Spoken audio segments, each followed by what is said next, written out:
Thanks for watching.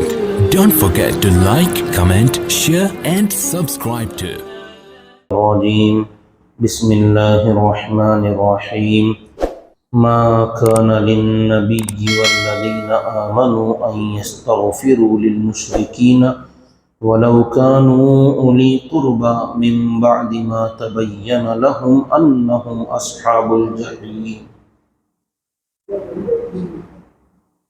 نبی اور دوسرے ایمان والوں کے لیے یہ بات جائز نہیں ہے کہ وہ مشرکوں کے لیے مغفرت کی دعا کریں، چاہے وہ مشرک رشتہ دار ہی کیوں نہ ہوں، اس بات کے واضح ہو جانے کے بعد کہ وہ لوگ جہنم والوں میں سے ہیں۔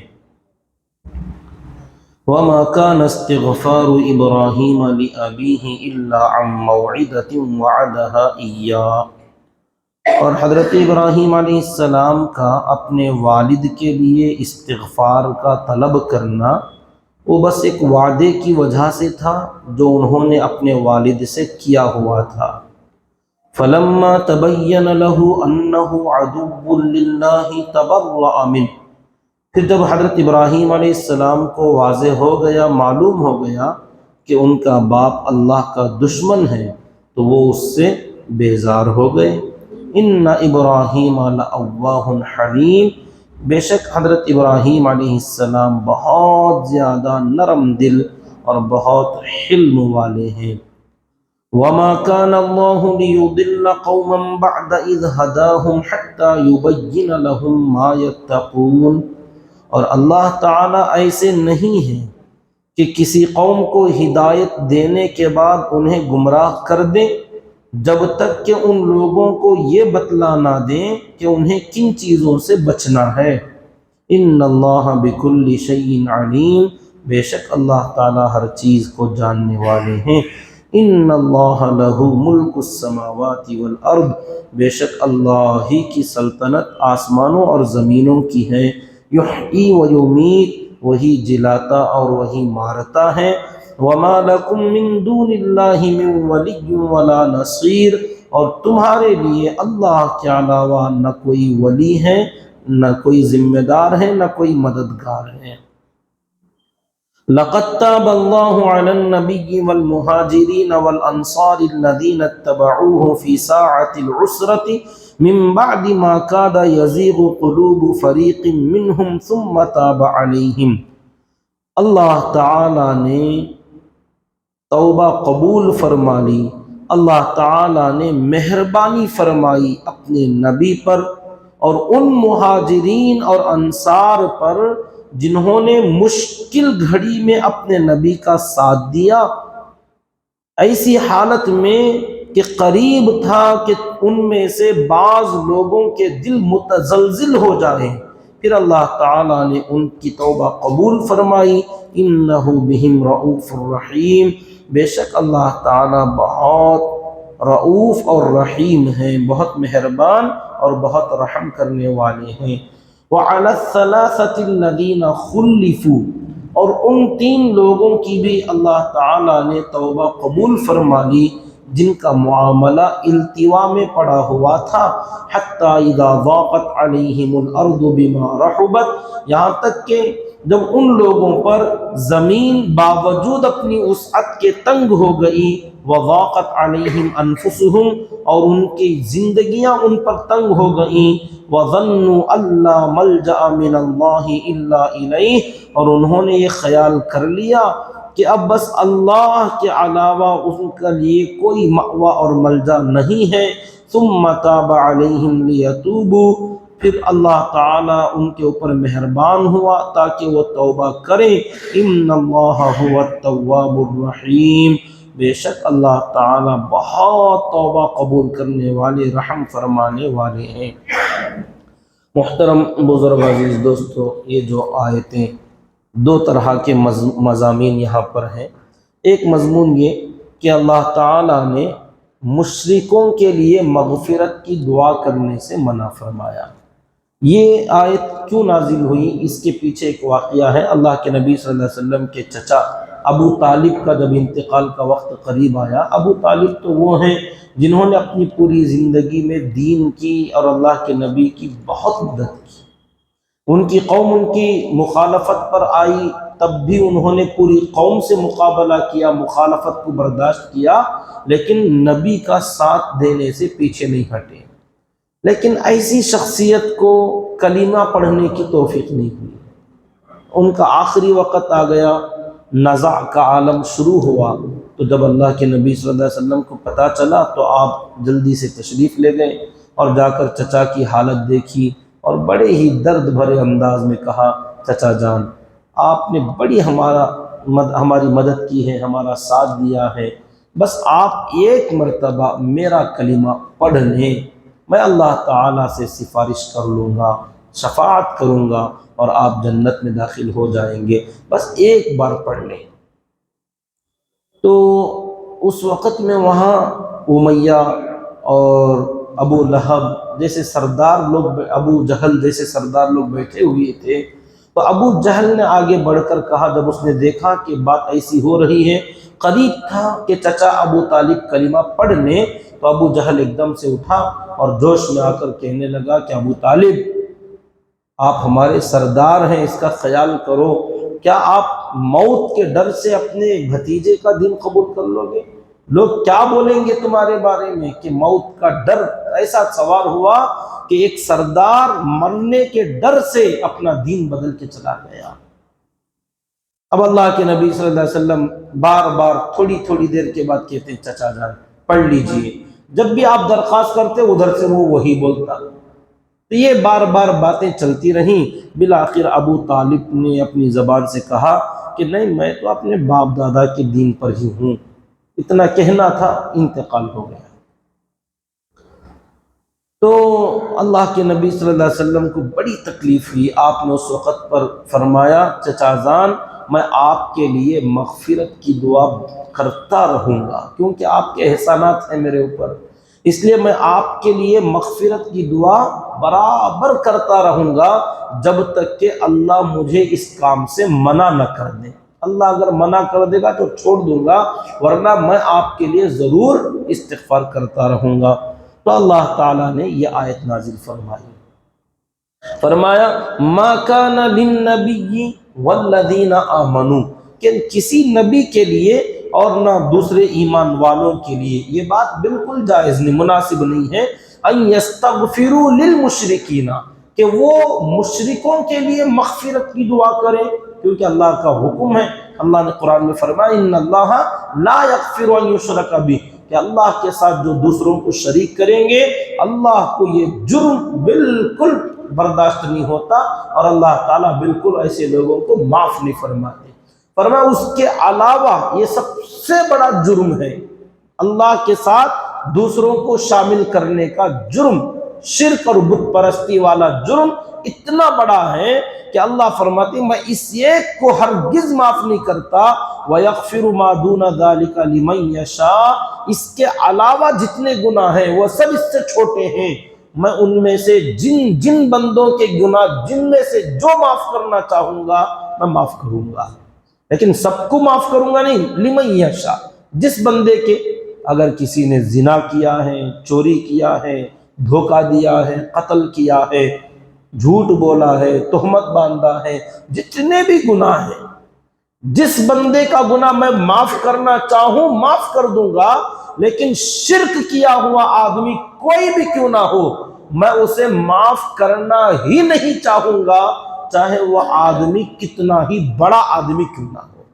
چاہے وہ انبیاء کے ماں باپ کیوں نہ ہو، نبی کے ساتھ ان کا رشتہ ہے، نبی کی اولاد کیوں نہ ہو، ان کے پیٹ میں نبی جیسی شخصیت پیدا ہوئی یا نبی کی شخصیت سے کوئی اولاد پیدا ہوئی، لیکن انہوں نے کفر اور شرک کیا ہے، کیونکہ دنیا میں نبی سے بڑھ کر کوئی نہیں ہوتے، دنیا میں مخلوق میں نبی جب ہوں تو نبی سے بڑے کوئی نہیں ہوتے، آخری سٹیج ہے انسانوں کے اندر نبوت، بہت بڑا درجہ، وہ کسی کے کمانے سے محنت سے حاصل نہیں ہوتا، وہ اللہ اپنے فضل سے جسے چاہتے بنا دیتے ہیں۔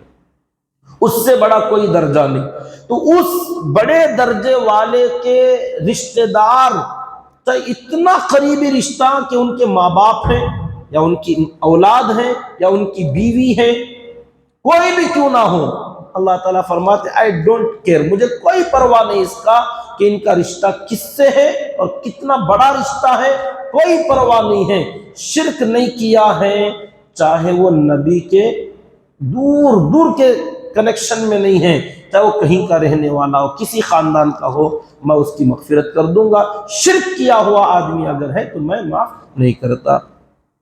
تو اللہ تعالیٰ نے، اچھا یہ جرم اتنا بڑا کیوں ہے؟ باقی قتل، زنا، شراب نوشی سب چیزیں چھوٹے، یہ جرم ایسا ہے جیسے یوں سمجھ لو ہر ملک کے اندر ہر قسم کے غلطیاں کرنے والوں کو ہو سکتا ہے بیل مل جائے، ان کو کورٹ سے تھوڑا راحت مل جائے، ان کی سزا معاف کر دی جائے، لیکن ایک جرم ہر ملک کا ایک ایسا ہوتا ہے جو وہاں پر نہ اسے معاف کرتے نہ اس کی سفارش کرنے والا کوئی ملتا ہے، وہ ہے اس ملک میں رہ کر اس ملک کی غداری۔ جس ملک میں ہم رہ رہے ہیں اس ملک کے ساتھ غداری کا جو جرم ہوتا ہے نا، غدار وطن، اس کی کوئی بھی نہ بخشش کرائے گا نہ کوئی اس کی سفارش کرائے گا کہ نہیں اس کو، یہ تو غدار آدمی، جو اس کے طرفداری کرے گا وہ بھی غدار سمجھا جائے گا۔ تو شرک کرنے والا اللہ کا غدار ہے کہ اللہ نے پیدا کیا، اللہ نے پالا پوسا بڑا کیا، تمام چیزوں کا انتظام، بچھائی ہوئی زمین اللہ کی، فرش اور عرش آسمان اللہ کا، چاند سورج ستارے کہکشاں بادل ہوا پانی سمندر پہاڑ سب اللہ نے نظام بنایا، ایک بندے کو جتنی ضرورتیں ہیں ساری ضرورتوں کا نظام اللہ نے کیا، اور یہ بندہ کہتا میرا رب وہ ہے، میرا رب یہ ہے، میرا پالنے والا یہ، مجھے پیدا کرنے والا یہ، پتہ نہیں کسی درخت کو کسی پتھر کو، لیکن غدار ہے تو، میرا سب کچھ میرا لیا اور اپنا خدا اور اپنا رب کسی اور کو بتاتا ہے، تو اس جرم کے کرنے والے کو معاف نہیں کرتا جب تک کہ وہ اس جرم سے خود توبہ کر کے سچا پکا مؤمن نہ بن جائے۔ ہاں اگر آدمی بدلتا ہے چینج ہوتا ہے تو اللہ پھر اسے زندگی میں آدمی مرنے سے پہلے توبہ کرنے معاف کر دیں گے۔ تو اس لیے اللہ نے فرمایا کوئی بھی ہو ان کے لیے استغفار کرنے کی نہ نبی کو جائز ہے نہ کسی دوسرے ایمان والوں کو، وَلَوْ كَانُوا أُولِي قُرْبَى، چاہے وہ مشرک لوگ قرابت اور رشتہ داری والے ہی کیوں نہ ہوں، مِن بَعْدِ مَا تَبَيَّنَ لَهُمْ، یہ بات ان کو واضح ہو جانے کے بعد، أَنَّهُمْ أَصْحَابُ الْجَحِيمِ، کہ شرک پر مرنے والے لوگ جہنم والے لوگ ہیں، یہ بات جب پتہ چل گئی پھر بھی استغفار کرنا ان کے لیے جائز نہیں ہے۔ تو جب یہ آیت اتری تو بعض صحابہ کو ایک اشکال ہوا، ایک سوال ہوا، وہ یہ کہ اللہ نے قرآن میں دوسری جگہوں پر 2 جگہ پر موجود ہے کہ حضرت ابراہیم علیہ السلام کا واقعہ اللہ نے 16ویں پارے میں بھی بیان فرمایا ہے کہ جب وہ اپنے 19ویں پارے کے اندر بھی تذکرہ ہے، اپنے والد کو دین کی دعوت دینے لگے، والد بڑی ناراضگی کا اظہار کیا اور بہت زیادہ دھمکیاں دینے لگے کہ مجھے چھوڑ دو ورنہ میں تمہیں وَہْجُرْنِی مَلِيًّا، اکیلا چھوڑ دو ورنہ میں تمہیں پتھروں سے مار کے رجم کر دوں گا، پتھر سے ہلاک کر دوں گا مار کے۔ تو اس وقت میں قَالَ سَلَامٌ عَلَيْكَ سَأَسْتَغْفِرُ لَكَ رَبِّي إِنَّهُ كَانَ بِي حَفِيًّا، کہ میں آپ کو چھوڑ کے گاؤں چھوڑ کے گھر چھوڑ کے جا رہا ہوں، لیکن میں اپنے رب سے آپ کی مغفرت کی دعا کرتا رہوں گا۔ اور اپنے والد کے لیے مغفرت کی دعا کرتے رہے۔ تو اب اللہ نے قرآن میں فرمایا، اور ان کا والد کافر تھا، مشرک تھا، بت پر بنانے والا، بت بیچنے والا تھا، تو اب ایک نبی اپنے باپ کی مغفرت کی دعا کر رہے ہیں جبکہ باپ مشرک تھا، تو اللہ نے اس کے جواب میں فرمایا وَمَا كَانَ اسْتِغْفَارُ إِبْرَاهِيمَ لِأَبِيهِ، حضرت ابراہیم علیہ السلام کا اپنے باپ کے لیے استغفار کی دعا کرنا وہ بس اس لیے تھا إِلَّا عَن مَوْعِدَةٍ وَعَدَهَا إِيَّاهُ، کہ انہوں نے اپنے والد سے ایک وعدہ کیا تھا کہ میں آپ کے لیے مغفرت کی دعا کرتا رہوں گا، اس وعدے کو پورا کرنے کے لیے انہوں نے برابر دعا کی۔ اب وہ گاؤں بدل گئے تھے تو اس لیے لگاتار والد کے لیے دعا کرتے رہے، لیکن باپ کا انتقال ہو گیا، اب کوئی فون نہیں، کوئی میسج نہیں اس زمانے میں، تو کیسے پتہ چلتا؟ تو اللہ تعالیٰ نے بذریعہ وحی بتا دیا کہ اے جناب ابراہیم، اب اس کے بعد آپ اپنے والد کے لیے مغفرت کی دعا کرنا چھوڑ دیں، کیونکہ آپ کے باپ کا انتقال ہو گیا اور وہ کفر پر مرا ہے۔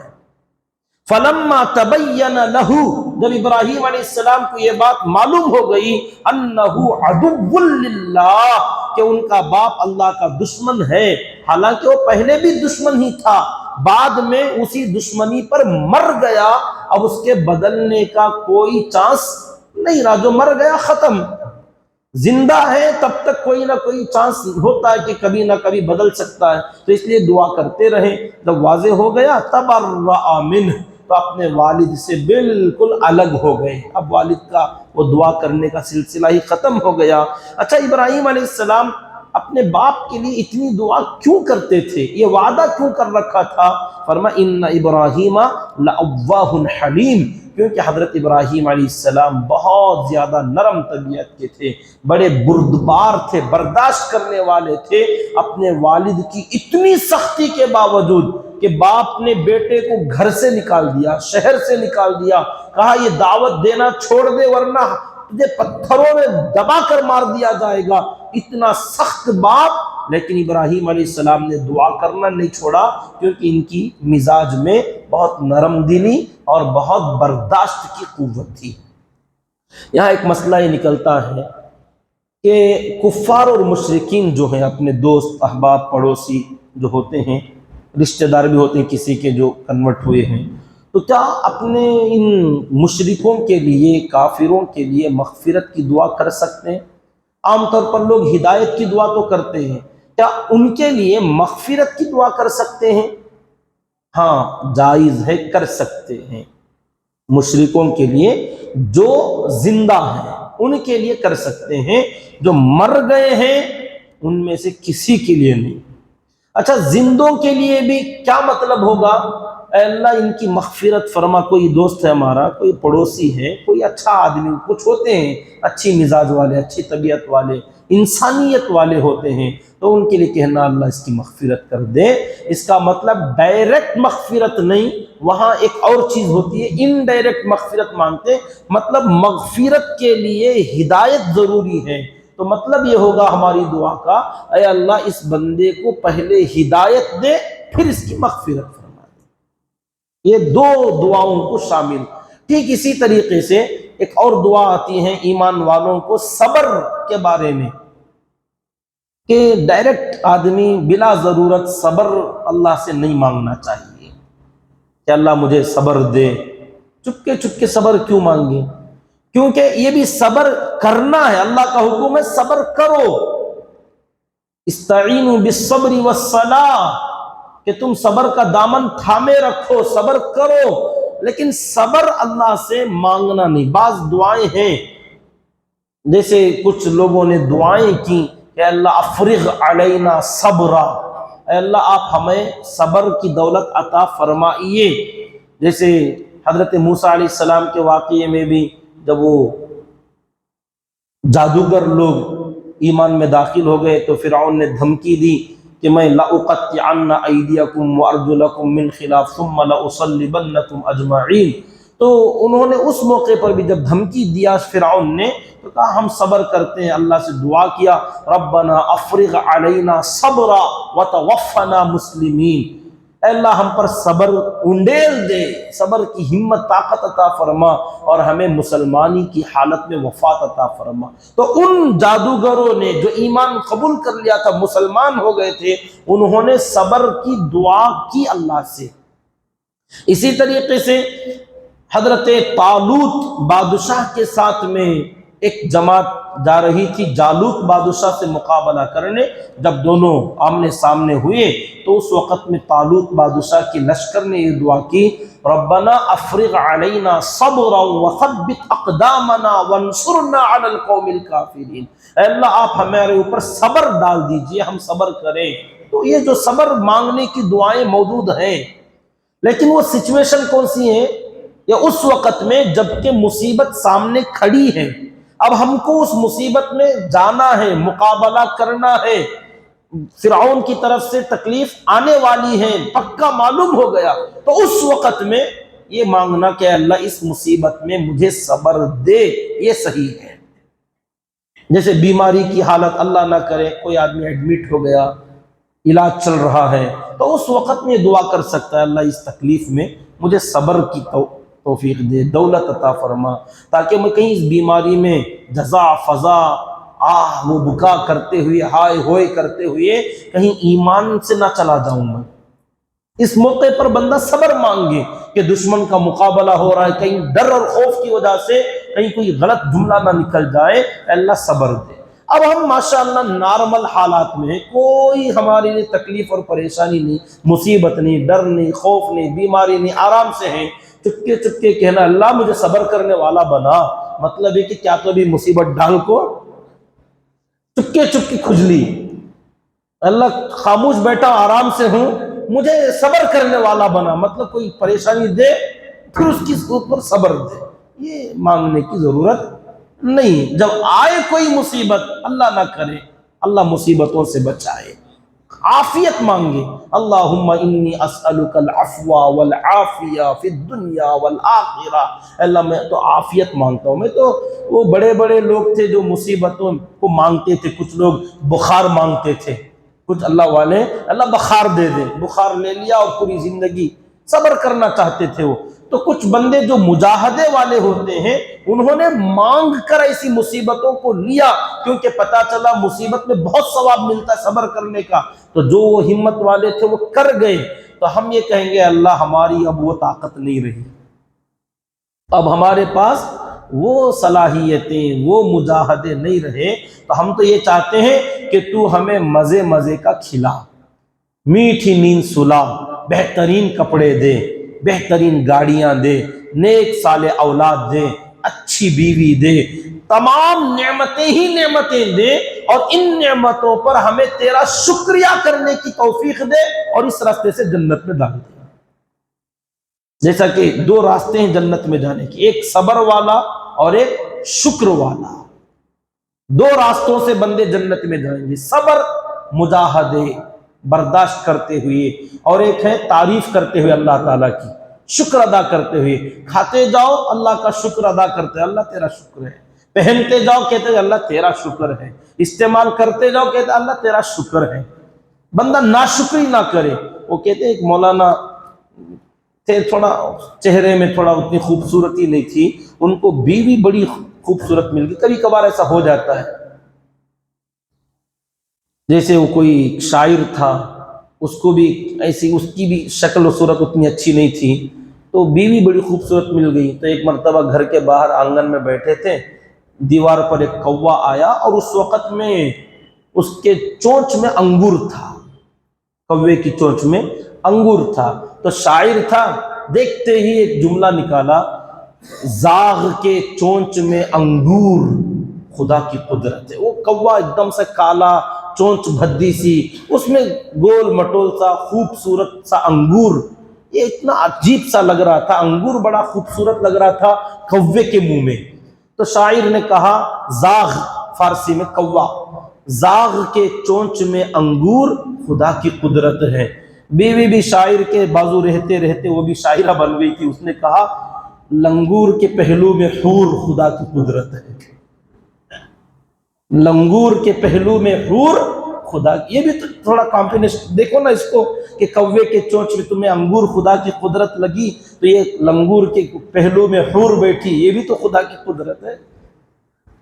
بات نکل گئی۔ تو ایک مولانا جو تھے، ان کو بیوی بڑی خوبصورت ملی، ان کا چہرہ اتنا اچھا نہیں تھا، تو ایک مرتبہ انہوں نے ایسے ہی بیٹھے بیٹھے جوش میں آ کر کہا، بیوی بیگم میں تو اللہ کی قسم کھا کے کہتا ہوں تم بھی جنتی ہو میں بھی جنتی۔ یہ کیسے معلوم ہو گیا؟ کہا کیونکہ تمہاری جیسی خوبصورت بیوی مجھے ملی، اور میں روز اللہ کا شکریہ ادا کرتا ہوں، اور اللہ کے نبی نے فرمایا جو شکر ادا کرے گا وہ جنت میں جائے گا، اور تم کو میرے جیسا بدصورت ملا ہے، اور تم میرے پاس روزانہ صبر کے ساتھ زندگی گزار رہی ہو، اور صابر بھی جنتی ہوتا ہے، اس لیے تم بھی جنتی۔ تو تو یہ دو راستے ہوتے ہیں. تو ہم تو یہی کہیں گے اللہ سے کہ اللہ آپ نے وہ بڑے بڑے مجاہدے والے تھے، وہ اللہ والے تھے، صحابہ تھے، انبیاء تھے، بزرگ لوگ تھے، بڑے مجاہدے جو کر سکتے تھے، ان کو آپ نے صبر والا راستہ چنا، اور آپ نے فرمایا کہ ان کو ہم نے بہت آزمایا، بہت امتحانات میں ڈالا. زلزلوا زلزالا شدیدا، کہ ان کے اوپر تو آزمائشیں ٹوٹ پڑی تھیں، وہ بہت مجاہدے پڑھتے ہیں. اب زمانہ بدل گیا ہے، پہلے جیسی طاقتیں نہیں، قوتیں نہیں، غذائیں نہیں، ویسے جذبے نہیں. ہم دیکھتے اب تو ہم بہت آرام طلب لوگ بن گئے ہیں کہ اب تو کہیں 2-4 کلومیٹر تو چھوڑیے، کچھ دور فاصلہ چلنا بھی ہمارے لیے گوارا نہیں. کیا آیا گاڑی نہیں ہے. کبھی کبھار ہم واکنگ کے ارادے سے جانا چاہتے ہیں تو یہاں سے وہاں تک جانے میں 4-5 آدمی پوچھ لیتے آؤ ذرا بیٹھو. گاڑی آ جاتی کہ بیٹھ جاؤ، چلنے بھی نہیں دیتے اگر چلنا چاہیں تو. بڑی مشکل سے لوگوں کو چلنا پڑتا ہے آج کل. کہ پہلے تو لوگ جو ہیں سائیکلوں پہ جایا کرتے تھے، کہیں جانا ہوتا تو لوگ کہتے بیچارہ غریب آدمی، بیچارہ غریب آدمی سائیکل پہ جا رہا ہے. آج کل بڑی بڑی مرسیڈیز کاروں کے اندر آتے ہیں اور کاریں کھڑی کر کے سائیکل کھندلتے ہیں، جا کے جم میں جا کے کیا کرتے ہیں، سائیکل ہی تو چلاتے ہیں. کاروں میں آتے ہیں سائیکل چلانے کے لیے. آج کل بات سمجھ رہے ہیں، بڑی بڑی کاروں میں وقت نکال کر بڑی زبردست گاڑیوں کے اندر لوگ آتے ہیں اور اپنی گاڑیاں چھوڑ کے جم میں جاتے ہیں اور وہاں جا کے سائیکل مارتے ہیں. اب یہ تو فیشن بن گیا، بڑے بڑے مالدار لوگ آج سائیکل چلانے کے لیے کار میں آتے ہیں. ایک زمانہ تھا سائیکل چلانے والے کو غریب سمجھا جاتا تھا. تو جیسے اب ہمارا تو مزاج سا بن گیا ہے کہ ہم کہیں جائیں تو ہمارے تو فلائٹس ہیں، ٹرین گاڑیاں ہیں، ہمارے لیے بسیں ہیں، کاریں ہیں، طرح طرح کی چیزیں. اب تو پہلے تو خط لکھنے کا مجاہدہ ہوتا تھا، خط لکھنے کا ایک الگ مجاہدہ. ایک کسی پڑھے لکھے آدمی سے کسی نے کہا کہ بھائی صاحب میرا خط لکھنے والے بھی عجیب ہوتے تھے، علاقوں میں کہیں کہیں ملتے تھے جو بڑے ایکسپیرینس والے ہوتے تھے تو ان سے لکھاتے تھے. ایک آدمی کے بارے میں پتہ چلا تھوڑا سا اچھا پڑھا لکھا لگتا ہے، تو جا کے سامنے والے سے کہا بھائی آپ تھوڑا خط لکھ دو. تو اس نے کہا میرے پاؤں میں بہت درد ہے. یار پاؤں میں درد ہے تو کیا بیٹھ کے لکھو نا. کہا نہیں سوری معاف کرو میرے پاؤں میں بہت درد ہے، میں نہیں لکھ سکتا. خط لکھنا ہاتھ سے لکھنا، بیٹھ کے لکھنا ہے تو لکھنے میں کیا ہوگا. اس نے کہا میں لکھ تو دوں گا، جب خط ڈالو گے وہاں جائے گا تو پڑھنے پھر مجھے ہی بلائے گا، میری رائٹنگ سمجھ میں نہیں آئے گی اس کو تو پھر پڑھنے مجھے وہاں تک جانا پڑے گا، جانے میں پاؤں دکھیں گے. میری رائٹنگ وہ مجھے کو سمجھ میں آتی ہے، وہ اس لیے میں پیر میں درد ہے میں خط نہیں لکھتا، کیونکہ تم یہاں سے ڈالو گے تو وہاں پھر پڑھنے مجھے بلائیں گے. ہمارے گاؤں کو خط آیا ہے، ذرا آؤ پڑھ کے سنا کے جو کیا لکھا ہے. تو یہ ایک بڑا مشکل کام ہوتا تھا خط لکھنا، وہ ڈالنا، ڈاکیا لے کے آتا اسے انتظار کرتے، پورا گھر بیٹھ کے پڑھتا تھا کہ کس کا خط آیا. اب تو ہمارے تو میسیجز سیکنڈوں میں، کیونکہ ہم نے تو یوں کیا فنگر ٹچ، بڑا اتنا ایزی ہمارے لیے. تو کیا ٹیکسٹ میسیج، کیا وائس میسیج بات کر لیتے ہم. تو اب لیٹرینوں میں بیٹھ کے کہاں امریکہ کو بات کریں، یہیں سے اتنے آرام طلب ہو گئے ہیں. تو بہرحال اب کیا کہیں حالات کا، اب تو جانتے ہمارے لیے چلنا مشکل اور بیٹھ کے مزے سے کھانا پینا اتنا. پہلے عورتیں کھانا پکاتی تھی، ایک بڑا مجاہدہ ہوتا تھا. پہلے چولہا جلائے تک، چولہا جلنے تک ایک بڑا کام. چھوٹی چھوٹی لکڑیاں ڈالو، تیل ڈالو، اسے جلاؤ، اب اس کے بعد آگ تیز کرو، درمیان میں کبھی اسے بجھ گیا تو اسے پھونک مارو. اس کی پھونکنی الگ ہوتی تھی، اس کے ذریعے سے اس میں دھواں آ جاتا تھا، آنکھوں میں گھس جاتا، آنکھیں لال ہو جاتی تھی. اب دھواں ہی نہیں ہے، بڑا آرام سے وہ ماچس کی تیلی جلانے کا بھی مسئلہ نہیں، وہ بس ایک مارو ایسے وہ جل جاتا. اب تو وہ الگ سے ریگولیٹر لائٹر لینے کا بھی کام نہیں، اسی چولہے کے اندر ہی ہے. اتنا آسان سے آسان بنایا جا رہا ہے کہ یار کون وہ ماچس کا ڈبہ نکالے گا، تیلی نکالے گا، اسے مارو کھیلے، یہ سب جھنجھٹ ہے. ایک بٹن دبا فسد پوری دنیا، کر لو دنیا مٹھی میں کہا جاتا تھا، انگلیوں میں پوری دنیا کو نچاتے ہیں. بیٹھے بٹھائے پوری دنیا انگلیوں میں، ہماری فنگر ٹچ میں پوری دنیا ہے. تو اتنے آسان لوگ، اور ہم سے کہا جائے صبر کرو کہ تمہارے لیے مجاہدے ہیں، تو ہم تو کہیں گے اللہ یہ راستہ ہم لوگوں نے نہ دیکھا ہے نہ ہم جانا چاہتے ہیں. تو پھر کیا چاہتے ہو؟ ایسی کچھ اچھی یہ راستہ دے نا، کوئی دوسرا آپشن ہے. دوسرا آپشن نعمتیں ہیں، میں نعمتیں دوں گا، گاڑیاں دوں گا، کار دوں گا، گھر دوں گا، کپڑے دوں گا، جوتے دوں گا، موبائل دوں گا، تمہاری راحت آرام فرنیچر دوں گا، تمہارے بیڈس آئیں گے، بہترین غذائیں آئیں گی، کھانے پکوان آئیں گے، مزہ ہی مزہ ہوگا. پھر کرنا کیا ہے؟ بس ہر نعمت کے شروع میں میرا نام لینا اور آخر میں کہنا اللہ تیرا شکر ہے، جنت میں آؤ گے. شکر ادا کرنا، اللہ کی خوب تعریف کرنا، میرے رب کا کتنا احسان ہے کہ اللہ نے آج کے زمانے میں مجھے ایسی چیزوں سے نوازا. تعریف کرتے جانا. کچھ بندوں نے صبر کر کے جنت پائی، کچھ بندے شکر ادا کر کے جنت پا لیں گے. بات بہت دور تک چلی گئی. اللہ تعالیٰ نے فرمایا ان ابراہیم لأواہ حلیم. حضرت ابراہیم علیہ السلام بہت اچھا، وہ بات اس لیے نکلی تھی کہ وہ کفار اور مشرکین کے لیے مغفرت کی دعا کر سکتے ہیں یا نہیں کر سکتے؟ زندہ ہیں وہ لوگ کر سکتے ہیں، کیونکہ اس کا مطلب کیا ہوگا؟ اے اللہ اس کی مغفرت فرما، مطلب مغفرت کے لیے ایمان شرط ہے، ہدایت، تو اسے پہلے ہدایت دے پھر اس کی مغفرت فرما.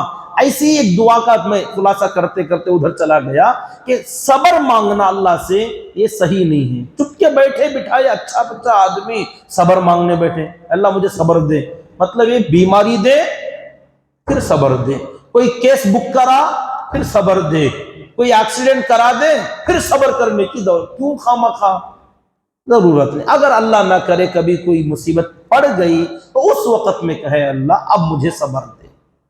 چپکے صبر نہ مانگے، کیونکہ کچھ چیزیں ہوتی ہیں ایک مانگتے ہیں اس میں دو ہوتے ہیں. جیسے مغفرت مانگے تو مغفرت کے لیے ہدایت ضروری ہے. اب جو زندہ ہیں ان کے لیے ہدایت ملنے کا آپشن ہے، جو مر گئے اب ان کے لیے کوئی آپشن نہیں ہے. مرا ہوا آدمی کفر پر چلا گیا، اب وہ کلمہ پڑھے ہدایت نہیں ہو سکتی. تو مرے ہوئے کفار اور مشرکین کی مغفرت کی دعا جائز نہیں، حرام ہے. زندہ کفار اور مشرکین کی مغفرت کی دعا اس طریقے سے کر سکتے، اللہ اسے ہدایت دے پھر ان کی مغفرت فرما دے. وما كان الله ليضل قوما بعد إذ هداهم حتى يبين لهم ما يتقون. اچھا، یہ آیت اللہ نے اس لیے فرمایا کہ دیکھو کچھ لوگوں نے پہلے مغفرت کی دعائیں کفار اور مشرکین کے لیے بھی کر دی تھیں، تو کیا ان کو سزا ملے گی جنہوں نے جانے انجانے میں کر دیا تھا؟ تو اللہ فرماتے ہیں جب تک کسی قوم کو ہم ایک مرتبہ ہدایت دے دیں تو پھر ان کو گمراہ کر دیں، اللہ ایسا نہیں کرتے. کب تک؟ جب تک کہ ان کو کن چیزوں سے بچنا ہے یہ بیان نہ کر دیں. جب تک ہم نے بیان نہیں کیا تھا، بتایا نہیں تھا کہ کفار اور مشرکین کے لیے مغفرت کی دعا کرنا ہے یا نہیں کرنا ہے، بتائے نہیں تھے، ہدایت مل گئی.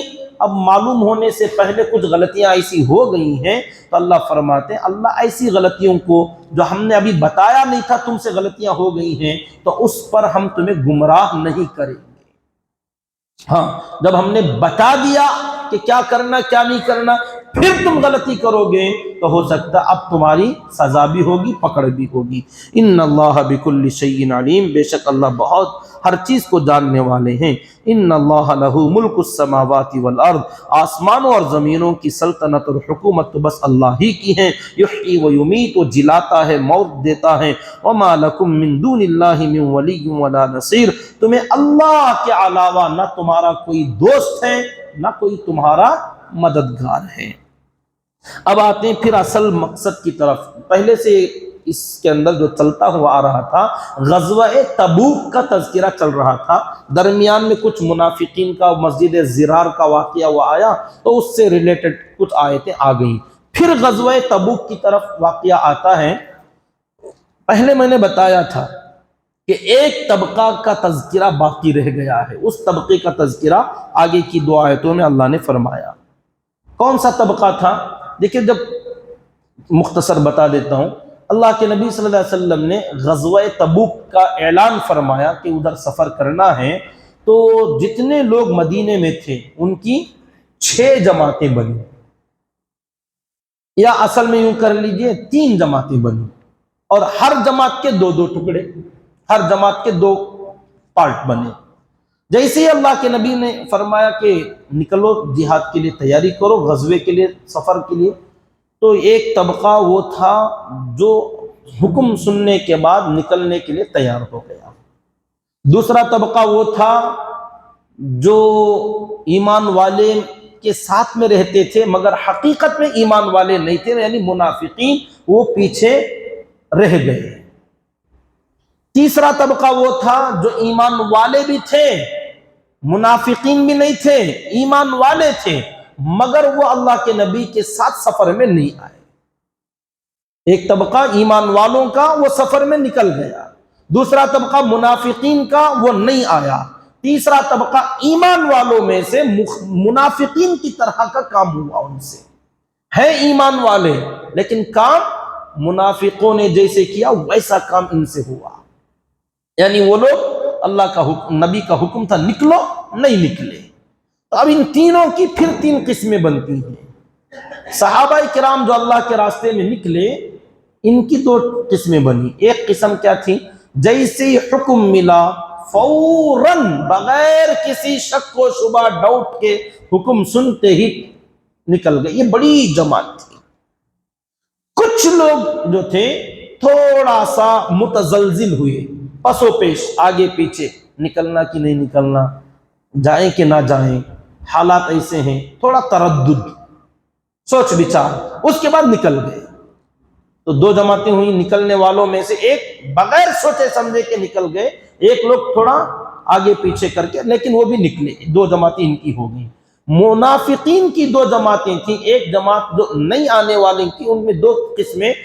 جیسے ہی حکم ملا فوراً منافقوں کا ایک بڑا طبقہ آیا اور آ کر کہنے لگے میرا فلاں عذر ہے، فلاں مسئلہ ہے، مجھے اجازت دے دیجئے، یعنی جانے سے پہلے ہی اجازت لے کر رک گئے۔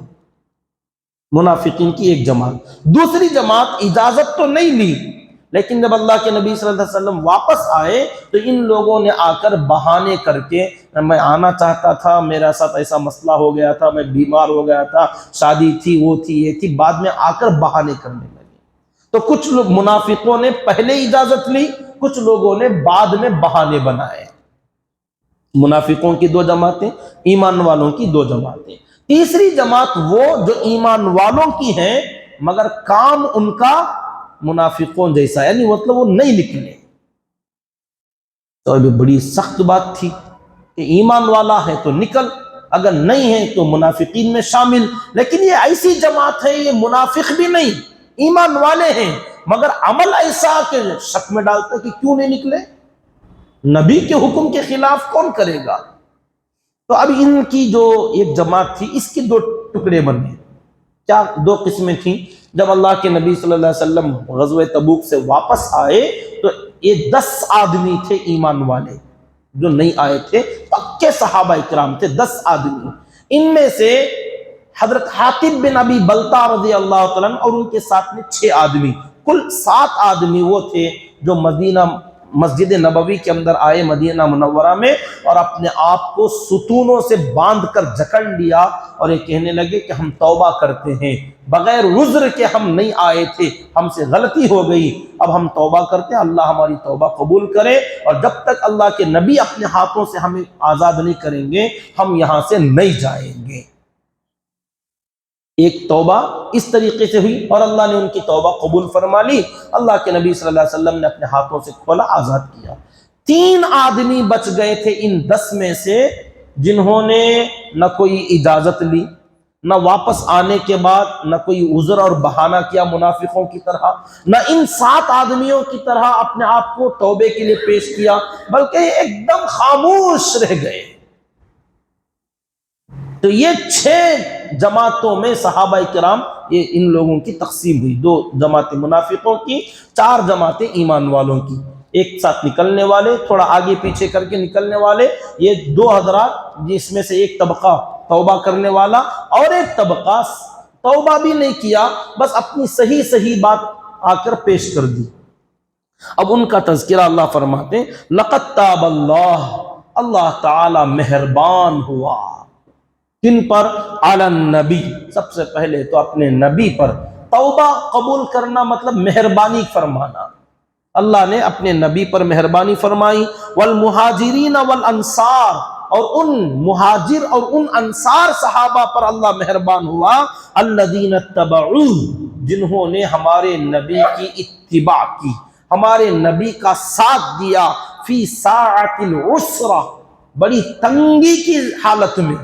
یہ غزوہ تبوک کا جو سفر تھا، ایک تو دور کا سفر تھا، دوسرا گرمی کی شدت کا سفر تھا، تیسرا کھجور کے باغوں کے پکنے کا سفر تھا، وقت تھا، چوتھا صحابہ کرام کے پاس سواریاں اتنی نہیں تھیں کہ ہر آدمی الگ الگ سواری پر سوار ہو کر جاتا، کیونکہ مجمع بہت بڑا تھا، سواریاں کم تھیں، سفر مشقت کا بہت لمبا تھا، اور پانی بھی جگہ جگہ پینے کو نہیں ملتا تھا۔ فرماتے ایک سواری کا جانور ہوتا، 10 صحابہ کرام کی جماعت بنا کر ایک جانور دیا گیا کہ یہ 10 آدمی ایک جانور پر سواری کریں گے۔ کیسے؟ باری باری، 2 میل ایک آدمی سواری کرے گا، 2 میل کے بعد وہ اترے گا اور ایک آدمی سواری کرے گا، 2 میل کے بعد وہ اترے گا اور ایک سواری کرے گا، تو ایک آدمی کا نمبر 8 میل کے تقریباً 10 آدمی 20 میل، اتنا لمبا سفر، 2 میل ایک آدمی سواری پر سوار ہوگا، 18 میل پیدل آئے گا ایک آدمی، گرمی میں، شدت میں، کنکریوں میں، کنکریلی زمینوں میں، گرم موسم میں، وہ بھی اتنی زیادہ دور ملک روم تک جانا تھا۔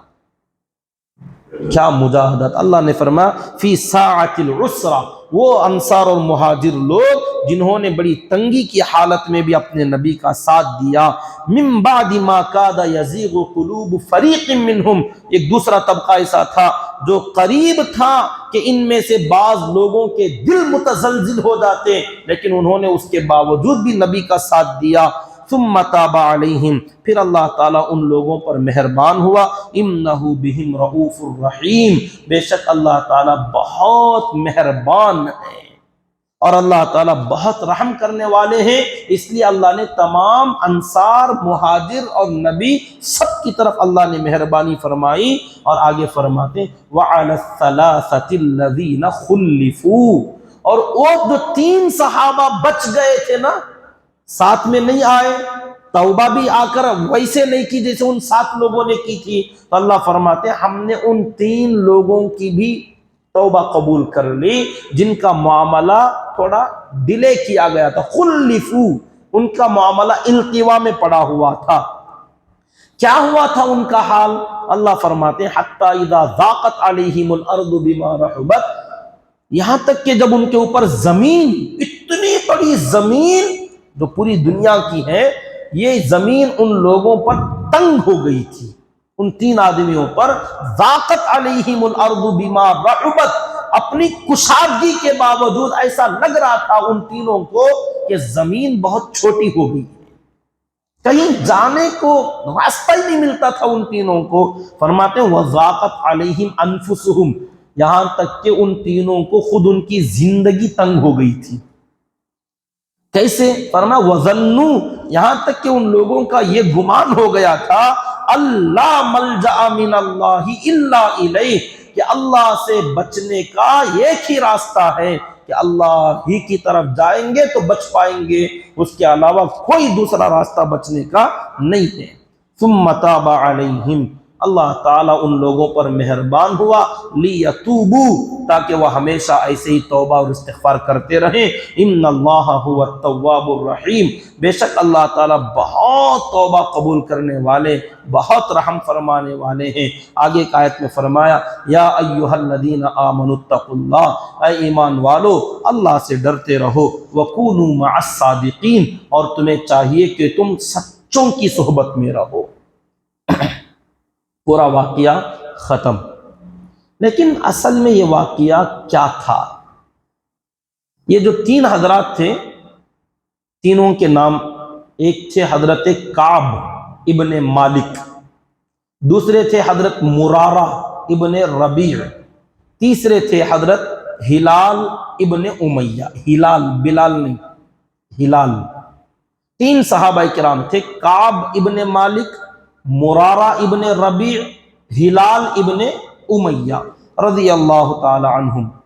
یہ تینوں حضرات وہ ہیں کہ حضرت کعب ابن مالک، ان کی روایت بڑی بخاری شریف اور مسلم شریف کے اندر، انہوں نے اس واقعے کو، خود ان کا واقعہ تھا نا، تو انہوں نے بعد میں نبی کے بعد اپنے جب تابعین حضرات آئے، شاگردوں کو مزہ لے کر یہ واقعہ بیان کرتے تھے، یہ واقعہ میرا ہے، یہ آیت کے اندر اللہ نے ہمارے تین لوگوں کے بارے میں بتلایا، اس میں میرا واقعہ سنو۔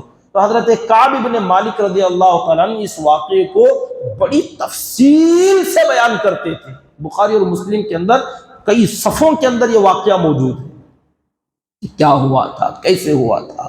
بڑا انٹرسٹنگ واقعہ ہے، مزیدار واقعہ ہے کہ کیسے توبہ کی، کیا حال ہوا تھا۔ مختصر عرض کر دیتا ہوں۔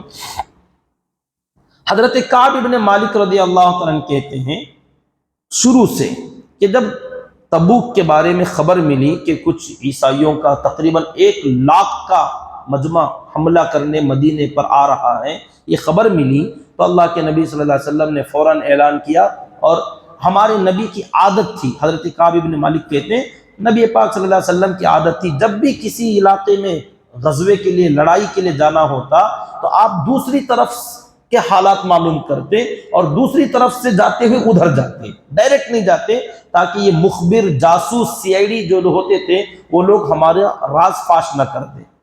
یہ ہمارے نبی کی عادت تھی، لیکن اس غزوے میں ایسا نہیں ہوا۔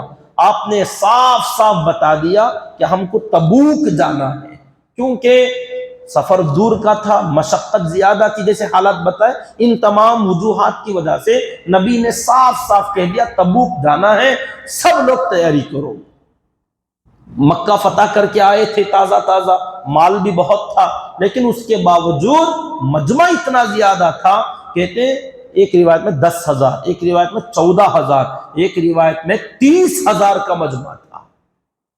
مجمع کی کثرت کی وجہ سے حضرت کعب ابن مالک رضی اللہ عنہ کہتے ہیں ان لوگوں کی کوئی ڈائری نہیں بنائی گئی، نام نہیں لکھے گئے، رجسٹر نہیں بنایا گیا ان کا، ورنہ ہر جنگ میں جو جاتے تھے ان کے نام لکھ لیے جاتے تھے۔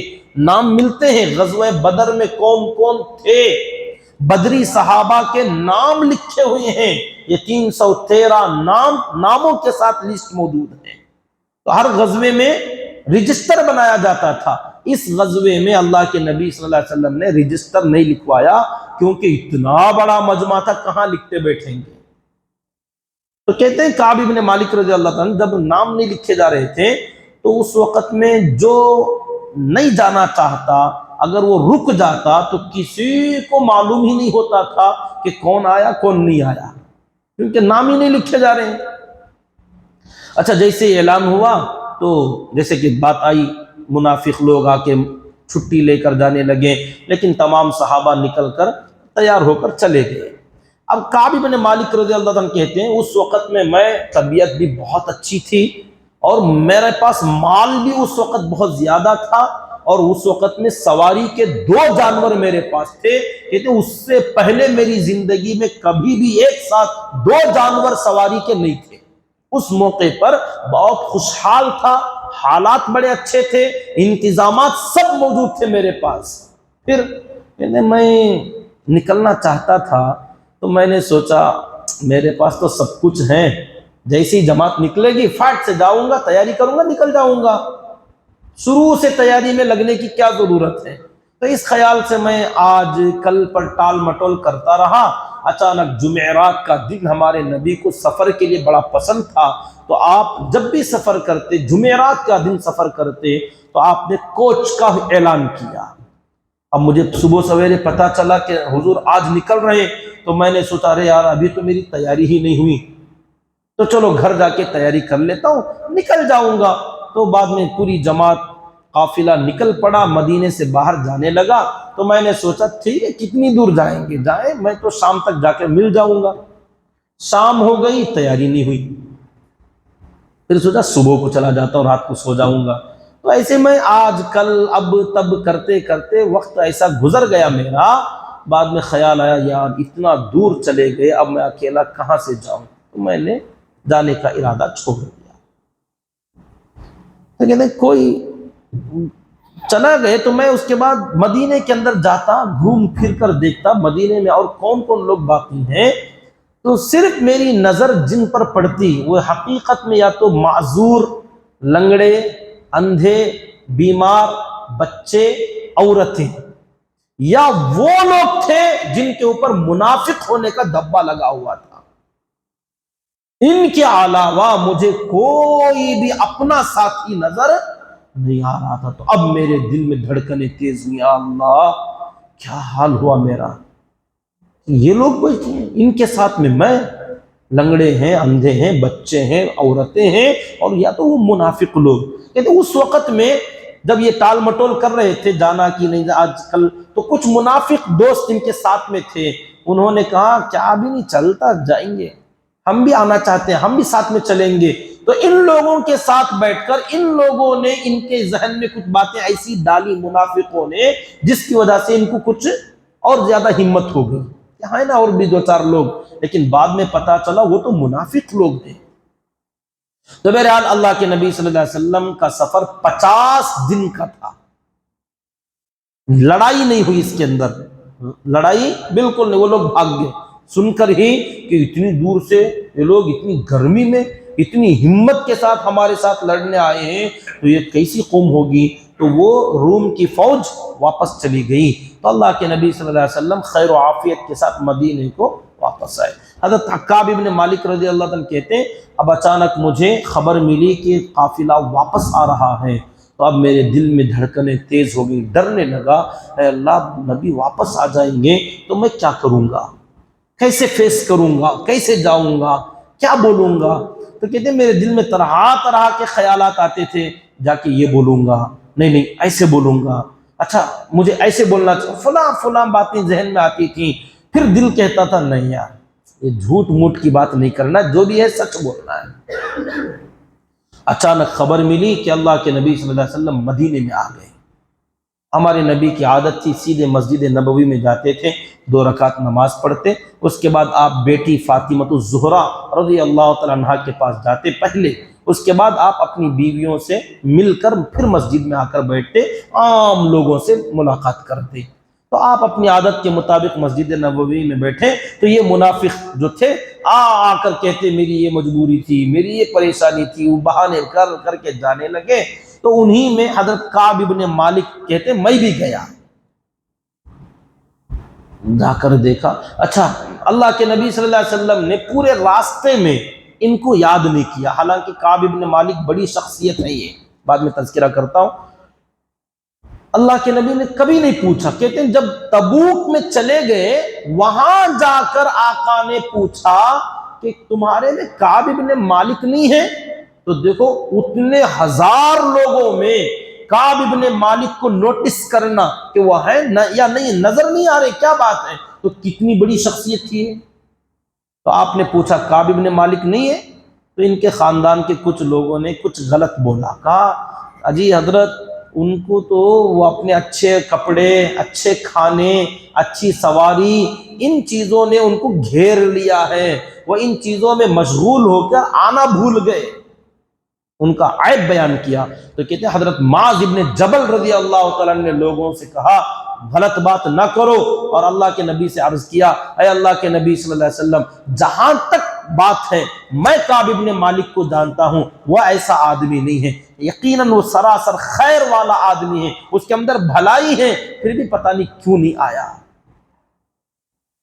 تو وہاں یہ تذکرہ ہوا۔ اب کعب ابن مالک مدینے میں اللہ کے نبی صلی اللہ علیہ وسلم کے سامنے حاضر ہوئے، تو وہ خود کہتے ہیں جب میں آیا سلام کیا تو اللہ کے نبی صلی اللہ علیہ وسلم نے اسمائل، مسکراہٹ چہرے پر ڈالی، اور وہ مسکراہٹ میں بھی اعتراض تھا، جیسے ناراضگی کے ساتھ ہنستے، ٹھیک ہے،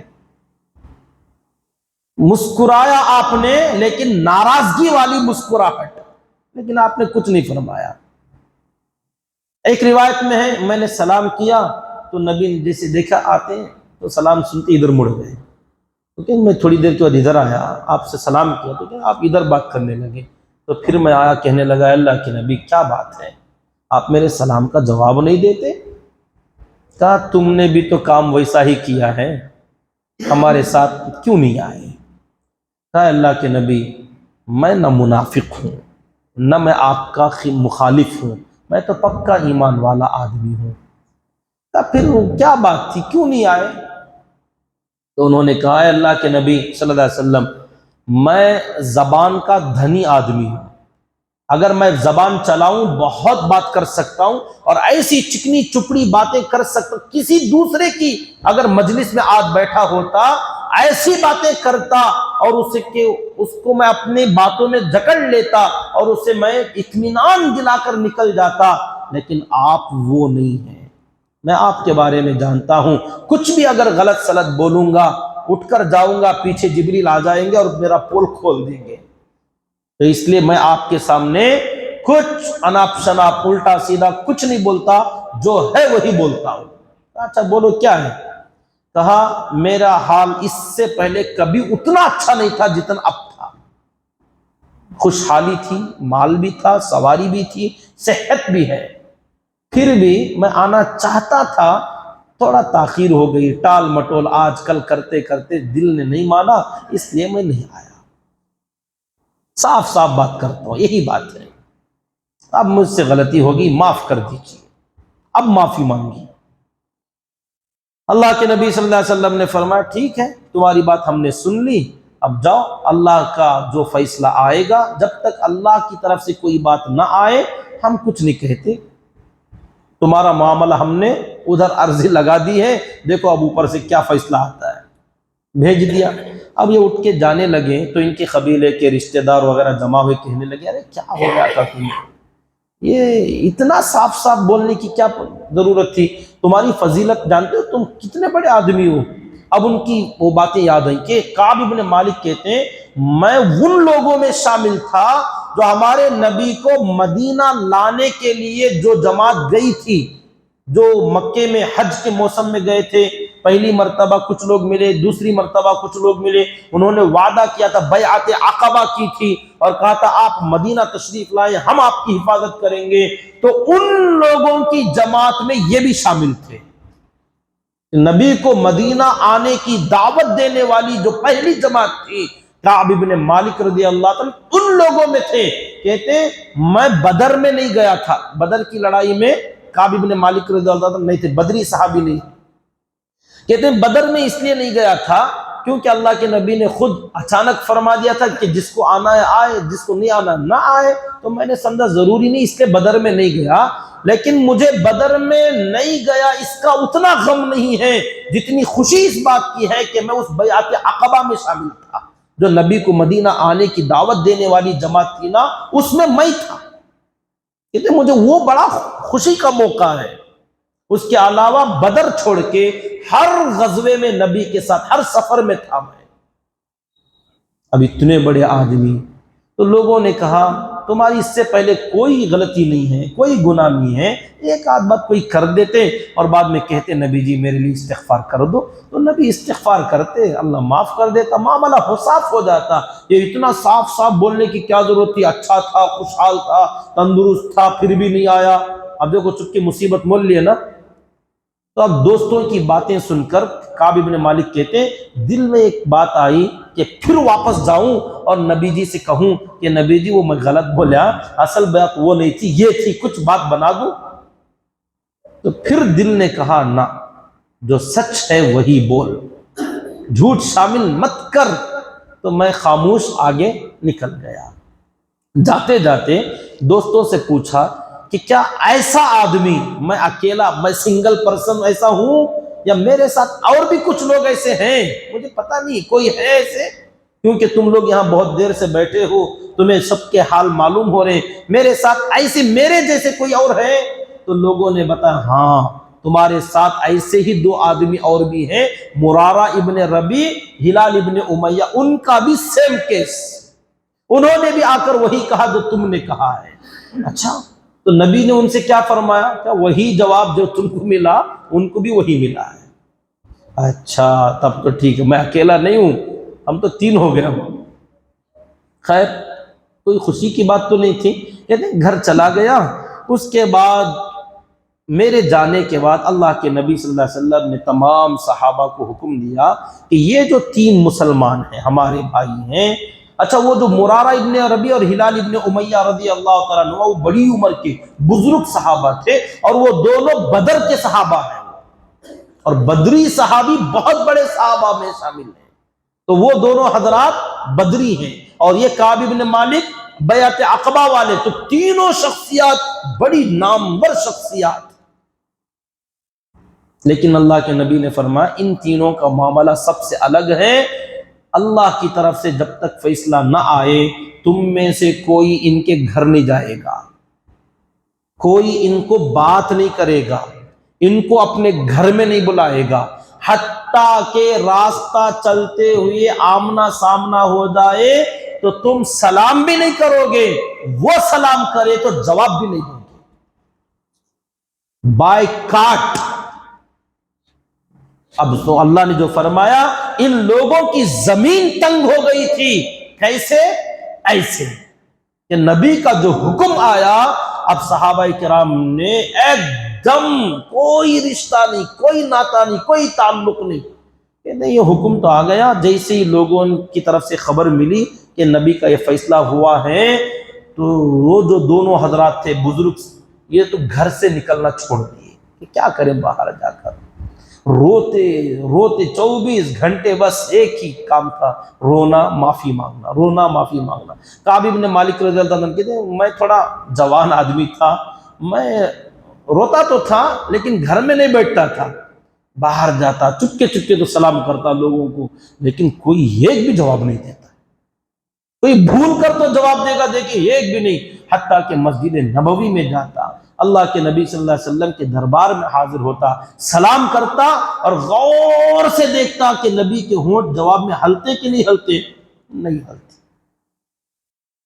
اچھا نماز کا وقت ہوتا، پہلی صف میں جا کے بیٹھتا، حالات ایسے ہیں تو نماز کے بعد جب نبی بیٹھے ہوتے تو میں بازو میں جا کے کھڑے ہو جاتا، نماز سنتیں نفلیں پڑھنے کے لیے وہاں رک جاتا، نبی کے بازو جا کر نماز کی نیت باندھتا، اور جب تک میں نماز میں نہیں ہوتا باہر ہوتا تو نبی دوسروں سے ادھر ادھر بات چیت میں ہوتے، جب میں نماز کی نیت باندھتا تو میں تھوڑا کننکھیوں سے دیکھتا نبی کی طرف تو آقا میری طرف دیکھتے تھے۔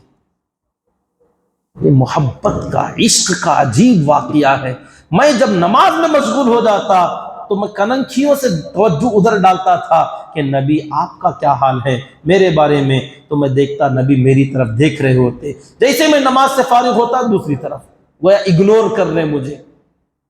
یہ بار بار یہ حالات ہوتے رہے، ایک دن 2 دن 1 ہفتہ گزر گیا، کہتے ہیں کوئی بھی بات نہیں کر رہا تھا، تو ایک دن خیال آیا گھر کے بازو ہی ایک میرے چچیرے بھائی حضرت قتادہ رضی اللہ تعالی عنہ کا گھر تھا، ان کے چچیرے بھائی تھے اور ان کے بہت اچھے قریبی جگری دوست بھی تھے، اب میرا بھائی ہے دوست ہے، کبھی بھی ایک ساتھ اٹھنا بیٹھنا بات چیت ہوتی تھی، تو تھوڑا ان سے ہی بات کر لیتا ہوں۔ بازو میں ایک بڑی سی موٹی سی دیوار تھی، تو کہتے دیوار کے اوپر چڑھا میں کر کے کہا السلام علیکم،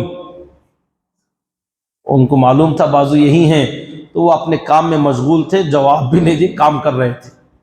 میں نے کہا السلام علیکم، کوئی بات نہیں، 2-3 بار ہوا جواب نہیں دیے، تو کہتے ہیں میں نے پوچھا کہ قتادہ، کوئی ریسپانس نہیں، کوئی جواب نہیں۔ کہا ٹھیک ہے تم میری بات سن رہے ہو تو سنو، کیا میں پکا ایمان والا نہیں ہوں؟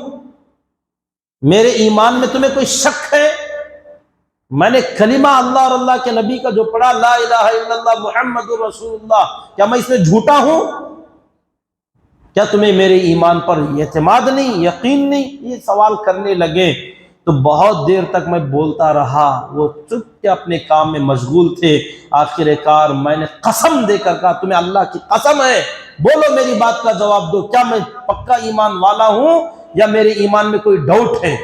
تو ان کا جو جواب آیا آنکھوں میں آنسو آ گئے. تو کہتے ہیں اللہ کو معلوم تمہیں کون کی منجے کیا معلوم.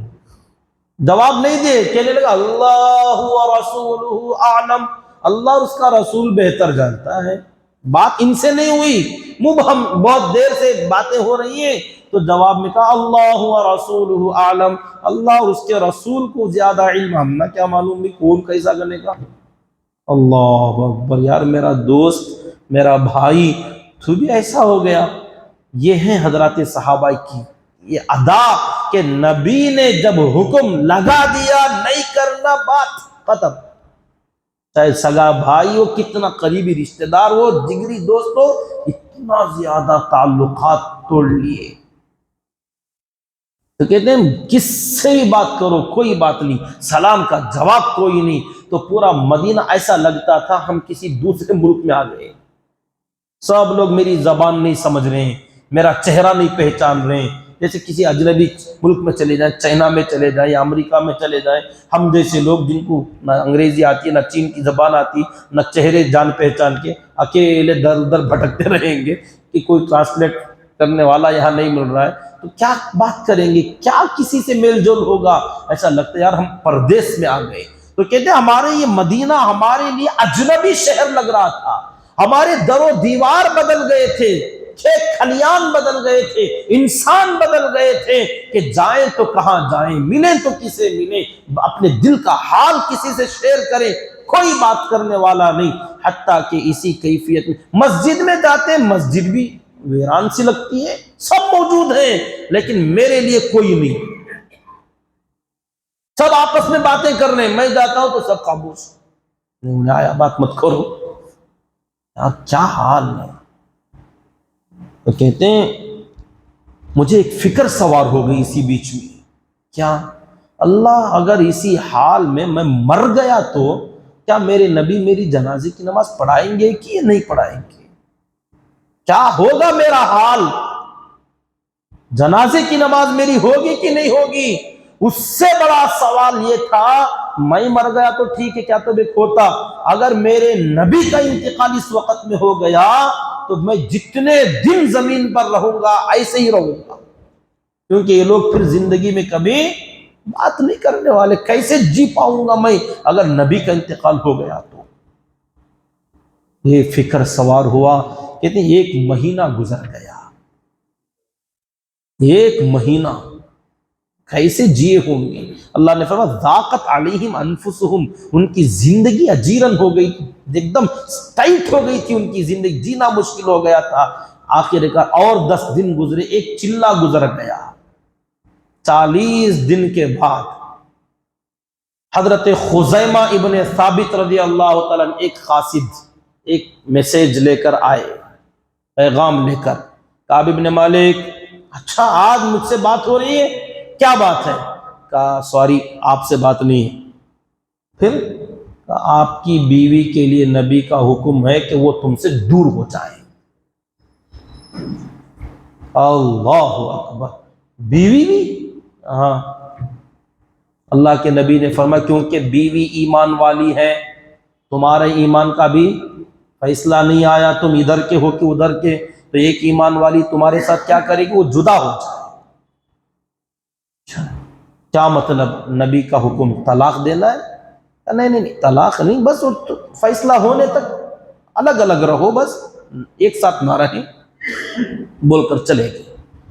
تو بیوی سے کہنے لگے کہ دیکھو حال ایسا ہے, نبی کا حکم آیا, تم ایک کام کرو, میں کہ چلی جاؤ, میرے ساتھ میں مت رہو, میرے گھر میں بھی مت رہو, جاؤ اکیلا, میں جو ہے میں برداشت کر لوں گا, چلے جاؤ کہیں ساتھ میں رہ کر. آج تک مطلب میاں بیوی کے تعلقات قائم تھے آج تک, لیکن آج کے بعد میاں بیوی بھی آپس میں تعلق قائم نہیں کر سکتے, دونوں میں جدائی ہو گئی, طلاق نہیں, خلا نہیں, بس ایسے ہی. تو وہ دونوں بزرگ جو تھے ہلال ابن امیہ اور مرارہ ابن ربیع رضی اللہ تعالیٰ, ان کو بھی وہی پیغام دے کر آئے, تینوں کو وہی میسج تھا. تو ان حضرات میں سے حضرت ہلال ابن امیہ رضی اللہ عنہ کی بیوی مسجد میں آئیں, اللہ کے نبی صلی اللہ علیہ وسلم کے پاس آ کر کہنے لگیں اللہ کے نبی میری ایک درخواست ہے. کیا؟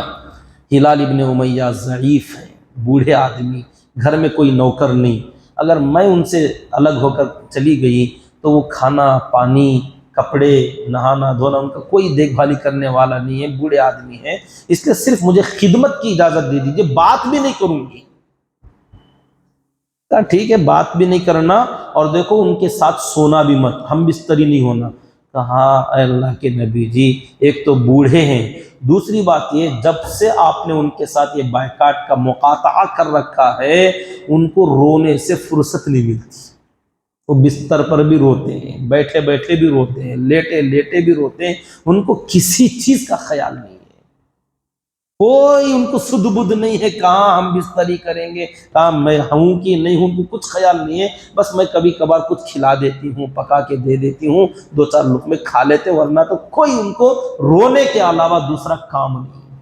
تو ان کو اجازت ملی، حضرت مرارہ ابن ربیع رضی اللہ عنہ کی بیوی، انہوں نے بھی اجازت مانگی، ان کو بھی اجازت مل گئی، تو ان کی بیوی نے بھی کہا میں بھی جا کے اجازت لوں، تو انہوں نے کہا وہ دونوں بوڑھے تھے اس لیے ان کو اجازت ملی، میں تو جوان ہوں، مجھے پتہ نہیں کیا حکم آئے گا، اس لیے مت پوچھو، بھیج دیا اپنی بیوی کو۔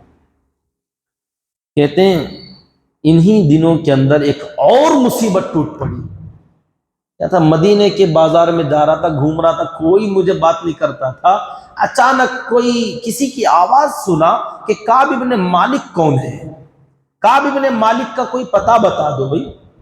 تو میں نے سنا کعب ابن مالک، ارے میرا نام، میں گھوم کے دیکھا ایک اجنبی آدمی ہاتھ میں کچھ لیا ہوا تھا، وہ لوگوں سے پوچھ رہا تھا مدینے میں کعب ابن مالک کون ہے، تو لوگوں نے مجھے دیکھتی کا اشارے کیا، بات بھی نہیں کی، ادھر اشارے کیا، تو وہ آدمی فوراً میرے پاس آیا، تم ہی کعب ابن مالک ہو؟ کہا ہاں، کیا بات ہے، کون آدمی مجھ سے پہلی مرتبہ اتنے دنوں کے بعد کوئی اجنبی بات کر رہا، خوشی ہوئی رہی۔ تو اس نے کہا میں غسان کا عیسائی بادشاہ کا ایلچی ہوں، میں یہاں بزنس کے ارادے سے آ رہا تھا، تو غسان کا عیسائی بادشاہ نے تمہارے نام ایک خط بھیجا ہے۔ میرے لیے بادشاہ کا خط؟ ایک ریشم کے کپڑے میں خط تھا، لیا تو پڑھ کر دیکھا تو زمین پیروں کے نیچے ہلنے لگی، ایسا لگ رہا تھا۔ کیا تھا؟ بادشاہ نے لکھا تھا کہ کعب ابن مالک، ہمیں پتہ چلا ہے کہ تمہارے نبی نے تم پر ظلم کیا، ونعوذ باللہ من ذلک، تمہارا بائیکاٹ ہوا ہے، تمہاری تو زندگی اجیرن ہو گئی ہے، اللہ تمہیں اس جگہ پر نہ رکھے جہاں تمہاری قدر نہ ہو۔ بادشاہ نے لکھا تھا اللہ تمہیں ایسی جگہ نہ رکھے جہاں تم جیسے لوگوں کی قدر نہ ہو، تو تم فوراً مدینہ چھوڑو اور ہمارے یہاں غسان میں آ جاؤ، ہم تمہیں اپنا وزیر بنائیں گے۔ کیا آفر تھا، پارٹی بدل لو، پارٹی چینج کر لو یار، تمہاری ویلیو نہیں ہے تمہاری پارٹی میں، آ جاؤ ہمارے پاس، ہم تمہیں اتنی بڑی سیٹ پہ چناؤ لڑائیں گے۔ جیسے میں نے یار ایک تو بات کرنے والا ملا، لیکن ملا بھی ملا، وہ کہتے ہیں ایسا نہ ملتا تو اچھا، میں کہا انا للہ و انا الیہ راجعون، کیا ہو گیا کعب ابن مالک، تو کہاں سے کہاں پہنچ گیا، نبی کا ساتھی، آج عیسائی بادشاہ تجھے اپنا ساتھی بنانے کا آفر دے رہا ہے۔ فوراً میں اس کو لپیٹا اور جانے لگا، راستے میں ایک جگہ پر تنور آگ جل رہی تھی، تو میں نے اس کے اندر ڈال دیا، نبی کے دربار میں پہنچا، روتے ہوئے گڑ گڑاتے ہوئے کہنے لگا نبی جی بس کر دیجئے، رحم کر دیجئے، اب تو میرے ایمان کے لیے عیسائیوں کے میسج آنے لگ گئے، میرے ایمان میں طمع کرنے لگ گئے، دشمن لوگ مجھے کھینچنے لگے ہیں، اللہ کے لیے کچھ تو کر دیجئے، لیکن کوئی جواب نہیں، جو ہوگا ہوگا، ہم کیا کریں۔ اٹھا، بڑے بوجھل قدموں کے ساتھ تڑپتے ہوئے گھر آیا، روتے ہوئے بیٹھ گیا، تقریباً مکمل 50 دن گزر گئے، جتنے دن نبی کا سفر تھا اتنے دن اس مصیبت میں گزارے۔ 50 دن جیسے ہی مکمل ہوئے، اگلی رات پہلی پہر ایک وقت گزر گئی تھی، تہائی رات، اللہ کی طرف سے یہ آیتیں نازل ہوئی، لقد تاب اللہ اللہ تعالیٰ نے توبہ قبول کر لیا. وَعَلَى الثَّلَاثَةِ الَّذِينَ خُلِّفُوا، ان 3 لوگوں کو بھی توبہ میں اللہ نے قبول فرما لیا. آیتیں اتری. اللہ کے نبی صلی اللہ علیہ وسلم اس وقت حضرت ام سلمہ رضی اللہ تعالیٰ عنہا کے گھر میں تھے. آپ نے خوش ہو کے آیتیں پڑھ کر سنائی تو ام سلمہ نے کہا اللہ کے نبی صلی اللہ علیہ وسلم اجازت دے دیجئے یہ آیتیں میں اعلان کر دیتی ہوں تاکہ ان 3 بیچاروں کے حال پر کچھ نہ کچھ حالات بدل جائیں. غم میں بہت لمبا عرصہ گزر گیا، آیتیں باہر سنا دوں. نبی نے فرمایا مجھے بھی یہی خواہش ہے کہ میں بھی سنا دوں، میرے دوستوں کو بلا لوں، لیکن ام سلمہ صبر کرنا، فجر ہونے کا انتظار کرو. اگر میں اس وقت اعلان کر دوں تو پھر پورا مدینہ جاگ جائے گا، صحابہ کی نیند میں خلل پڑ جائے گا، تھکے ہارے آئے ہوں گے، کھیت کھلیان سے آئے ہوں گے، اتنی گہری نیند کا وقت ہے، پہلی ابھی ایک حصہ گزرا ہے رات کا، تہجد کے وقت میں اٹھ جائیں گے، صبح ہونے کا انتظار کرو. یہ خوشخبری کا پیغام تھا سنانے کا. ام سلمہ رضی اللہ تعالیٰ عنہ مچلنے لگی. آقا نے منع فرمایا. فجر کا انتظار ہوا. حضرت کعب بن مالک کہتے ہیں اس دن میں نماز کو بھی نہیں گیا مسجد میں، گھر پہ پڑھ لیا. کیا جاؤں، جا کے کیا کروں؟ تو اس دن تہجد گھر میں، نماز بھی گھر میں پڑھ کے مصلی پہ بیٹھا، استغفار کر رہا تھا، معافی مانگ رہا تھا، دعائیں کرتا بیٹھا تھا. یہاں مسجد نبوی میں آقا نے آیتیں سنائی کہ تینوں کی توبہ اللہ نے قبول کر لی ہے. صحابہ نے پوچھا بشارت سنائے، جاؤ خوشخبری سناؤ. تو کہتے صحابہ میں بھگدڑ مچ گئی کہ میں سناؤں گا، میں سناؤں گا. کمپٹیشن ایسا ہوا، کہتے حضرت ابو بکر بھاگے، حضرت عمر فاروق رضی اللہ عنہ دونوں بھاگے. کہتے بھاگتے بھاگتے حضرت عمر ذرا آگے بھاگ گئے. کعب بن مالک کہتے رضی اللہ تعالیٰ عنہ حضرت عمر رضی اللہ تعالیٰ جلدی سے بھاگ کر نکلے تو حضرت ابو بکر صدیق رضی اللہ تعالیٰ نے بھاگنا چھوڑ دیا. آگے ایک پہاڑی تھی، پہاڑ کے اوپر چڑھ گئے اور وہاں سے کہنے لگے کعب بشارت ہے. وہ آئے لیٹ سے لیکن میسج پہلے پہنچ گیا. خوشخبری انہوں نے سنایا. میں نے جیسے ہی میرا نام سنا کعب خوشخبری ہے، بشارت ہے، فوراً سجدے میں سر رکھ کے رونے لگا، اللہ آج ہماری مصیبت دور ہوئی. اس کے بعد صحابہ کرام ایک کے بعد ایک آئے. کعب آج تک سلام کرتے تو کوئی جواب نہیں دیتا تھا. آج جیسے صحابہ کا مزاج دیکھیں، کیا دل کتنے صاف تھے. جیسے بات کلیئر ہو گئی، اب کوئی ملال نہیں، کوئی دل میں رنج نہیں ہو. انہیں اتنے دن کا بچھڑا ہوا، بائیکاٹ ہو گئے ان کا، احتیاط سے دور رکھو. نہیں، جیسے خبر آئی صحابہ کرام کا لگاتار تانتا بن گیا. صحابہ ایک کے بعد ایک خوشخبریاں دے رہے. اب دل تھا جو چاہ رہا تھا کہ اڑتے ہوئے مسجد نبوی میں جائیں، نبی کا چہرہ دیکھیں. آج تک اس منظر کو دیکھنے ترس گئے تھے کہ اس کیفیت کے ساتھ نبی کا دیدار نہیں ہوا تھا. تو آج جائیں گے تو وہ چہرہ، وہ ہسمکھ مسکراتا ہوا، اور آپ باہیں پھیلا کر استقبال کریں، سینے سے لگائیں، مصافحہ ہوگا، معانقہ ہوگا. تو اس کے لیے تو 50 دن سے تڑپ رہے ہیں. اب بھاگے آئے تو کہتے ہیں مسجد نبوی میں لوگ بیٹھے ہوئے تھے.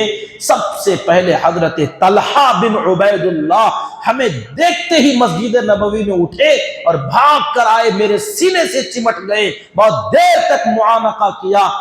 طلحہ بن عبید اللہ کا احسان میں بھول نہیں سکتا. انہوں نے اس دن جو گرم جوشی سے میرے ساتھ مصافحہ کیا، ان کا احسان ہے میرے اوپر.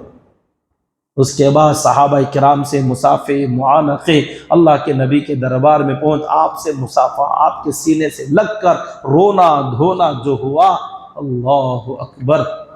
وہ دونوں حضرات بھی آ گئے، مرارہ ابن ربیع، ہلال ابن امیہ رضی اللہ تعالیٰ عنہما، تینوں حضرات بیٹھے. اب گویا اس مجلس کے یہ لوگ دلہا ہیں، یہ تمہاری شان میں لگی ہیں. کیا مزاج تھا صحابہ کرام کا کہ اب ایسا لگ رہا تھا یہ لوگ غزوے میں جا کر آئے، یہ لوگ آئے بغیر کامیاب ہو گئے.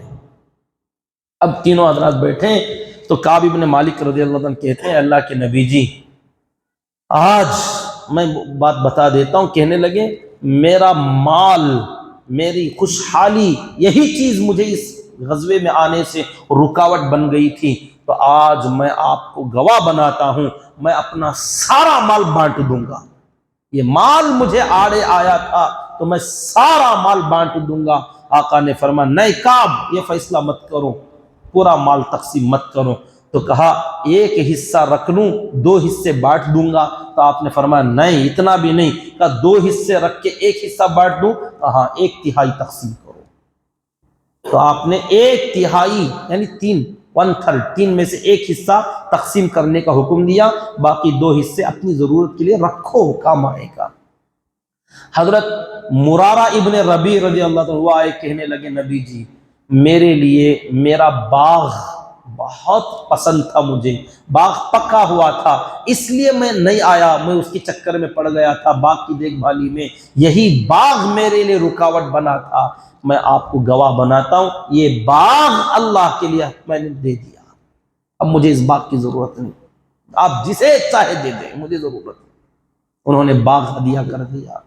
پھر اس کے بعد حضرت ہلال ابن امیہ آئے، بوڑھے آدمی تھے، وہ کہنے لگے میں نہیں آیا، وجہ کیا تھی بتائے تھے پہلے بھی، انہوں نے بتایا میرے رشتہ دار دوست احباب دور دور رہتے تھے، ان دنوں میں جب غزوہ تبوک کا اعلان ہوا پورے رشتہ دار گھر میں جمع ہو گئے تھے، میں ان سب کو چھوڑ کر جا نہیں پا رہا تھا، میں نے سوچا یار رشتہ دار اتنے سالوں کے بعد اکٹھا ہوئے ہیں، تھوڑا ان کے ساتھ وقت گزار لیتا ہوں، تو یہ رشتہ دار مجھے رکاوٹ بنے، نبی جی آج کے بعد میں تمام رشتہ داروں سے رشتہ توڑ دیتا ہوں۔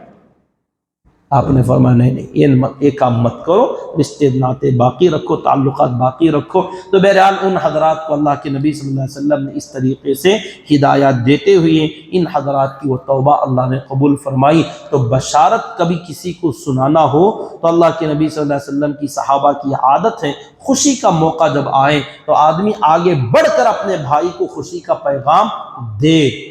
لیکن آج کل تو لوگ غم کے میسج بہت دیتے ہیں، تکلیفیں بہت دیتے ہیں، خوشی کے پیغام بہت کم دیتے ہیں۔ تو اللہ تعالیٰ نے جو فرمایا حتیٰ اذا ضاقت علیہم الارض بما رحبت، کہ زمین وسعت کے باوجود ان کی تنگ ہو گئی تھی، ان کی زندگیاں تنگ ہو گئی۔ اللہ نے آگے فرمایا یا ایھا الذین آمنوا اتقوا اللہ، اے ایمان والو اللہ سے ڈرتے رہو، وکونوا مع الصادقین، سچوں کی صحبت میں رہو، کیونکہ منافقوں کی ساتھ تم نے سنگت اختیار کی تھی، انہوں نے یہ بہانے بنائے تھے اور انہوں نے ان کی ہمت بندائی تھی کہ نہیں گئے تو بھی چلتا، تو ان کی صحبت میں رہ کر اتنا بڑا مصیبت کا کام تم نے مول لیا۔